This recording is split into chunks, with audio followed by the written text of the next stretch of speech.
Alright guys, in this video I'm going to be installing the rear main seal in the cheap Chevy Tahoe. It's been a couple of days since I removed it, but I was waiting on some parts. Weather was a little funky, but anywho, I want to show you guys what comes in the kit. This is what the old rear main seal and the gasket look like. They're pretty beat. For as far as I can see, there's really no more of a seal there. It's pretty discolored and rubber's all jacked up. The gasket here is all, smooth rubber. There's really not a gasket anymore. It's all one flat piece. The rubber's all worn out, from heat and the cold and the heat and the cold again. So once you get your seal out of there and the gasket's off, you want to clean up the mating surface here. I took some brake cleaner and wire brush, cleaned it all up. Before I put the new one on, I'm going to clean it up again, make sure there's no oils and greases stuck to it. But here's the new one. Took a brief look at it. It's got a plastic majigger in the middle of it, and it is marked. If you're not sure which side goes where, I don't know if the camera will pick that up. It does have a small writing on one of the sides. It'll say this side out, so put this side out. Make sure you put this side out. All right, and then this is what the gasket looks like. There's a lot of good stuff, good material there. You can see it's not a smooth transition. These Felpro gaskets are lovely, actually. That's what comes in the new kit. And I think overall probably costs you like 30 bucks or less, depending where you buy it, if you catch it on sale or whatever. But that's the gist of it. Yeah, I'm gonna put the new one on, and hopefully I can put this cover back on and go from there. All right guys, so here we've got the new seal back in the cover. I got a little carried away, and I was gonna show you kind of a step-by-step how to do it, but kind of forgot. So take a little grease. This is the old one. Take a little grease, rub it on the outside so that it can slide. Just a little dab like that, so that it can slide better on the cover. And you can see here, there's a lip on the cover now.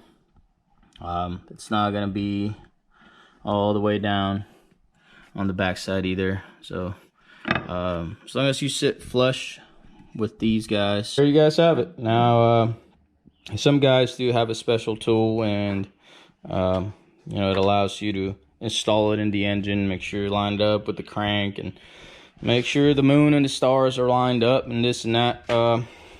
You don't need it. Just put the damn thing on there. Get your hardware ready, whether you're gonna use or reuse the bolts. Clean them up, clean up the threads on them. I am gonna put a bead of gasket maker at the bottom where the oil pan and this cover meet, simply because I don't know if it's gonna leak from there or not. The other little gasket just covers this area. The oil pan should cover the bottom side, but I'm just gonna do that extra step to prevent it from leaking, at least on that side. So yeah, let's get to it. All right guys, so I'm ready to put this on. Got the gasket in place. I did put a little bit of RTV underneath, and I'm probably gonna put some over the top side. Got the small bead going at the bottom side, and I cleaned up the bolts. So you will need the 12 bolts that go for the cover, the 2 that go through the oil pan at the bottom. I am going to put some thread locker on these, simply because there's a lot going on in the engine, and there's a lot of heat, and they might get loose over time. So thread locker on them, and yeah, let's put it on. All right guys, so I did forget to mention the torque for these will be 18 foot-pounds, or I believe it's like 216 inch-pounds for the ones to go on the cover plate, all the little guys. Since they're used, you may want to adjust a couple numbers back and forth. You know, I'll leave that up to you. 216 inch-pounds or 18 foot-pounds on the little guys. These will get torqued to I think it's like 105 inch-pounds. So just try to be careful when you torque the two bottom ones, because they're not supposed to be as tight as the main top ones. If I do forget to mention something, a torque or part number or whatever, look in the video description. It should all be there.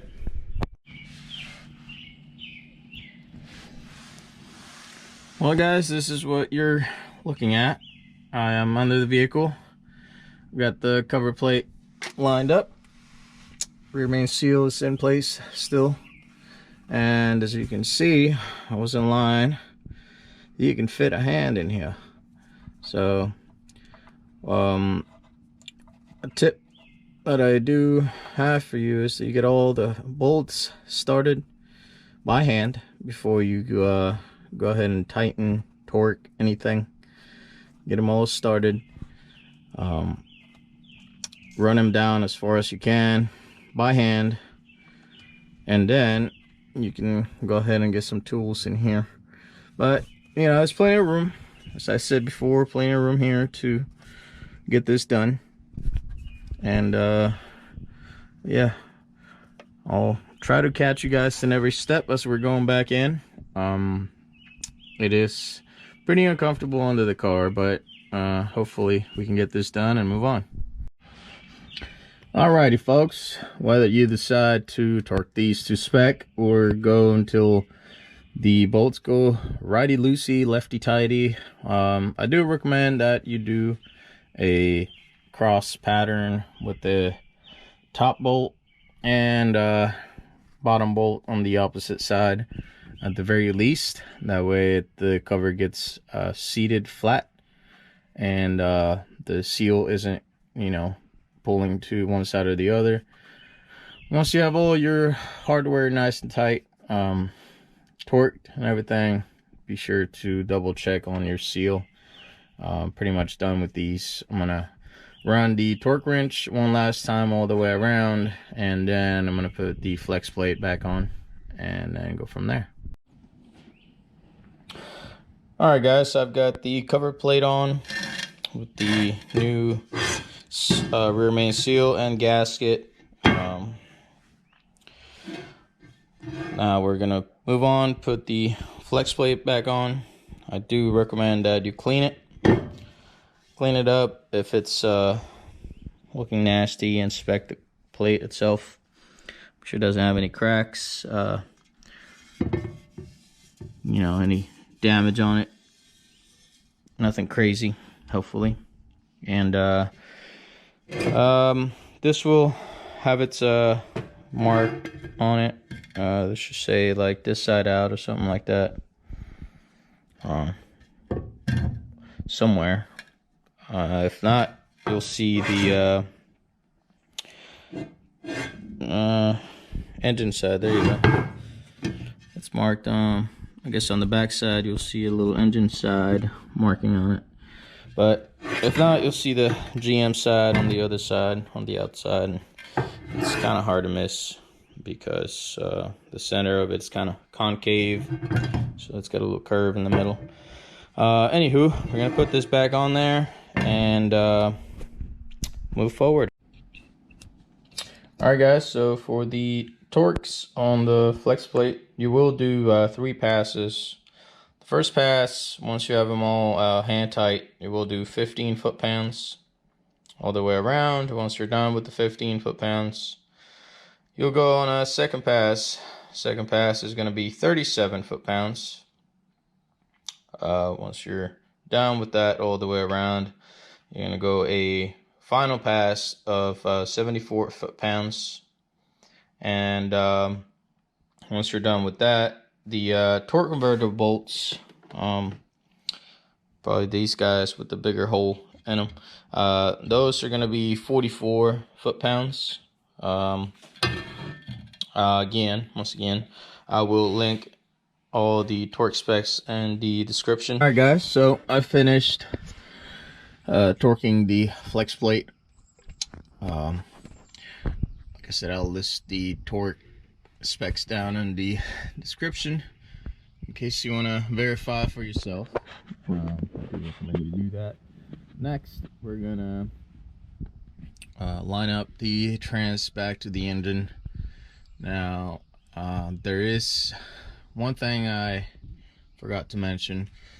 On the fuel lines, there's going to be a bracket. If you guys can see it way up there, it's a little L-shaped bracket. Let's see if I can go up there and touch that. When I can get up there light, yeah, I may not be able to, but anywho, this guy up here, it's gonna be up there holding the fuel lines at the very top of the transmission. So you want to make sure that doesn't get caught in between the engine and the trans. I try to take it off, I try to bend it back, and it doesn't want to go anywhere, so I'm just gonna push up on that, and then I'll try to get it past the transmission housing. Then after that, it'll kind of be on its own thing over there. So yeah, let's get to it. All right, guys, we've made some progress here. I've got the trans hooked up, got the torque converter hooked up to the flex plate. I've got the transmission lines back on. So I did have a little trouble with the lines. They can be a pain. What I found easiest is if you take all the weight off of the jack that's supporting the transfer case and essentially let it hang kind of on its own. After you hook up all the bolts on the engine side, you gain a little more room over here on the side of the trans, and shove your hand up there and work them like that. I do still need to connect the front drive shaft, the cross member, rear drive shaft, and the starter, but that should all be fairly simple, hopefully. So let's get to work. Guys, so I've got everything hooked up. The cross members back on, the transmission mounts back on, front drive shaft, rear drive shaft back on. Last thing we're gonna do before I bring this car to the ground, I'm gonna start it up, make sure there's no leaks, make sure nothing crazy is going on.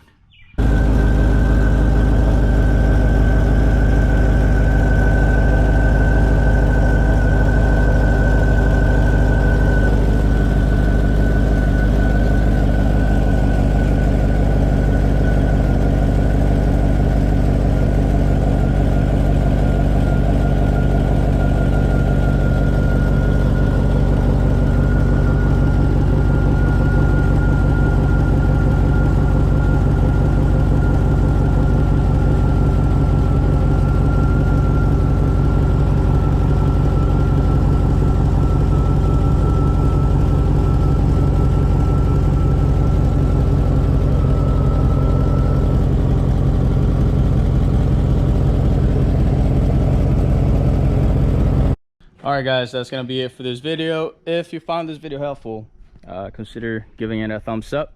Consider subscribing to see what kind of shady maintenance we do next. And see you guys next time.